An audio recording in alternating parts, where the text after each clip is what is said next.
ರಾಮ ಪ್ರತಿಷ್ಠಾಪನೆ ದೇಶಕ್ಕೆ ಮಾತ್ರವಲ್ಲ ವಿಶ್ವಕ್ಕೆ ಸಂತೋಷವನ್ನ ತಂದಿದೆ. ಈ ವಿಷಯದಲ್ಲಿ ಮೊದಲು ಸಂತಸ ಪಡುವ ವ್ಯಕ್ತಿ ಅಂದ್ರೆ ಅದು ಹನುಮಂತ. ಕೊಪ್ಪಳದ ಅಂಜನಾದ್ರಿಯಲ್ಲಿ ಶಾಸಕ ಗಾಲಿ ಜನಾರ್ದನ ರೆಡ್ಡಿ ಈ ರೀತಿ ಮಾತನಾಡಿದ್ದಾರೆ. ಈ ವಿಷಯದಲ್ಲಿ ಮೊದಲು ಸಂತಸ ಪಡುವಂತಹ ವ್ಯಕ್ತಿ ಅಂದ್ರೆ ಅದು ಹನುಮಂತ. ಕೊಪ್ಪಳದ ಅಂಜನಾದ್ರಿಯಲ್ಲಿ ಶಾಸಕ ಗಾಲಿ ಜನಾರ್ದನ ರೆಡ್ಡಿಯವರು ಪೂಜೆ ಸಲ್ಲಿಕೆ ಮಾಡಿದ್ರು. ಆಗ ಮಾತನಾಡಿದ್ದಾರೆ. ಹನುಮಂತ ಕೊಪ್ಪಳ ಜಿಲ್ಲೆಯಲ್ಲಿ ಜನಿಸಿದ್ದಾನೆ. ರಾಮಮೂರ್ತಿ ಪ್ರತಿಷ್ಠಾಪನೆ ಉದ್ಘಾಟನೆಯನ್ನ ಮೋದಿ ಮಾಡಿದ್ದಾರೆ. ರಾಮಮೂರ್ತಿಗೆ ಹಾಗೂ ಅಂಜನಾದ್ರಿಯಲ್ಲಿ ಏಕಕಾಲದಲ್ಲಿ ಮಹಾಮಂಗಳಾರತಿ ನಡೆದಿದೆ.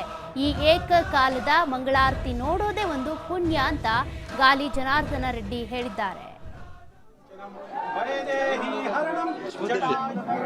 ಇವತ್ತೇನು ಮರ್ಯಾದಾ ಪುರುಷೋತ್ತಮ ಶ್ರೀರಾಮಚಂದ್ರರ ಇವತ್ತು ವಿಗ್ರಹ ಪ್ರತಿಷ್ಠಾಪನೆ, ಅದು ವಿಶೇಷವಾಗಿ ಬಾಲರಾಮನ ರೂಪದಲ್ಲಿ ಇವತ್ತೇನು ಪ್ರತಿಷ್ಠಾಪನೆ ಆಗಿದೆ.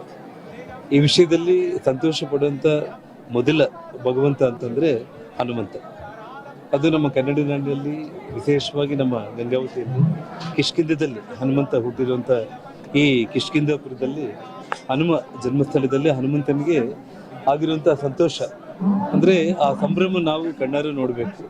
ಮತ್ತು ವಿಶೇಷವಾಗಿ ಆ ರಾಮಲಲ್ಲಾ ಮೂರ್ತಿ ಪ್ರತಿಷ್ಠಾಪನೆ ಸನ್ಮಾನ್ಯ ಪ್ರಧಾನಮಂತ್ರಿಗಳು ಮೋದಿಜಿಯವರು ಇವತ್ತೇನು ಉದ್ಘಾಟನೆ ಮಾಡಿದ್ದಾರೆ, ಆ ರಾಮಲಲ್ಲಾ ವಿಗ್ರಹಕ್ಕೆ ಇದೇ ಮುಹೂರ್ತದಲ್ಲೇ ಹನುಮಂತನಿಗೂ ಮತ್ತು ರಾಮನಿಗೆ ಇಬ್ಬರಿಗೂ ಕೂಡ ಮಹಾಮಂಗಳಾರತಿ ಮಾಡಿದ್ದು, ಅದನ್ನು ನಾವೆಲ್ಲರೂ ಕೂಡ ಕಣ್ತುಂಬಿ ನೋಡಿಕೊಂಡಿದ್ದು ನಮ್ಮೆಲ್ಲರ ಒಂದು ಜನ್ಮ ಧನಿಯಾಗಿದೆ ಅಂತೇಳಿ ನಾನು ಈ ಸಂದರ್ಭದಲ್ಲಿ ಹೇಳಿ ಬಯಸುತ್ತೇನೆ. ತಾವು ಹೇಳಿದಾಗೆ ಸುಮಾರು 500 ವರ್ಷದ ಜನರ ಒಂದೇನು ಕನಸಿತ್ತು, ಆ ಕನಸು ಇವತ್ತು ಪ್ರಧಾನಮಂತ್ರಿಗಳಾದ ಮೋದಿಜಿಯವರು ನನಸನ್ನು ಮಾಡಿದ್ದಕ್ಕೆ ಇಡೀ ಕನ್ನಡ ನಾಡಿನ ಜನರ ಪರವಾಗಿ, ಕಲ್ಯಾಣ ರಾಜ್ಯ ಪ್ರಗತಿ ಪಕ್ಷದ ಪರವಾಗಿ ಕೂಡ ನಾನು ಅವರಿಗೆ ಹೃತ್ಪೂರ್ವಕವಾದ ಧನ್ಯವಾದಗಳನ್ನ ನಾನು ತಿಳಿಸ್ತಾ ಇದ್ದೇನೆ. ನಮ್ಮ ಹಿರಿಯರು ಹೇಳಿದಾಗೆ ರಾಮ ಭಕ್ತಿ ಅಂತಂದರೆ ಅದು ರಾಷ್ಟ್ರಭಕ್ತಿ.